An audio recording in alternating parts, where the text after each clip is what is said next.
திருப்பூர் அருகே தந்தை மகன் பிரச்சினை குறித்து விசாரிக்க சென்ற சிறப்பு உதவி ஆய்வாளர் சண்முகவேல் வெட்டி கொலை செய்யப்பட்ட சம்பவம் பெரும் அதிர்ச்சியை ஏற்படுத்தியுள்ளது. திருப்பூர் மாவட்டம் உடுமலை அடுத்த குடிமங்கலம் பகுதியில் அதிமுக எம்எல்ஏ மகேந்திரனுக்கு சொந்தமான தோட்டம் உள்ளது. அங்கு மூர்த்தி என்பவரும் அவரது மகன் தங்கப்பாண்டியன் மற்றும் மணிகண்டன் ஆகியோரும் தங்கி பணியாற்றி வருகின்றனர். இந்நிலையில் நேற்றிரவு இவர்கள் மூவரும் மதுபோதையில் தகராறில் ஈடுபட்டதாக கூறப்படுகிறது. இதுகுறித்து காவல்துறையினருக்கு தகவல் அளிக்கப்பட்டது.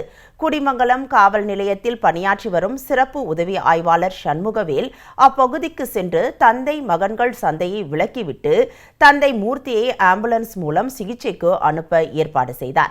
அப்போது தந்தை மகன் புகைப்படங்களை உதவி ஆய்வாளர் சண்முகவேல் காவல் நிலையத்திற்கு அனுப்ப முயற்சித்ததாகவும் அப்போது போதையில் இருந்த மூர்த்தி மற்றும் அவரது மகள்கள் தங்கப்பாண்டி மணிகண்டன் ஆகிய மூவரும் சேர்ந்து வெட்டி படுகொலை செய்ததாகவும் கூறப்படுகிறது. ஒரு சின்ன சம்பவம் நடந்துருச்சுன்னு ஒரு தகவல் சொன்னாங்க. என்ன சம்பவம்னு கேட்டு இந்த மாதிரி சண்முகவேல் சார் ஒரு விஷயமா ரோந்துக்கு போயிருந்த இடத்துல வெட்டப்பட்டு இறந்துட்டாருங்கிற ஒரு மெசேஜ் எனக்கு சொன்னாங்க. அப்புறம் நான் உடனே 2 மணிக்கு நான் அந்த ஸ்பாட்டுக்கு போயிருந்தேன். போயிருக்கிறப்ப அவர் இறந்த நிலையில தான் இருந்தார். அப்புறம் போலீஸ் எல்லாம் பண்ணாங்க, ஐடி இண்டி எல்லாம் எடுத்து பார்த்தாங்க, எல்லாம் முன்னாடி தான் நடத்தினாங்க. எல்லாம் பார்த்துட்டு தான் அப்புறம் மார்ச்சரிக்கு அனுப்பிச்சாங்க.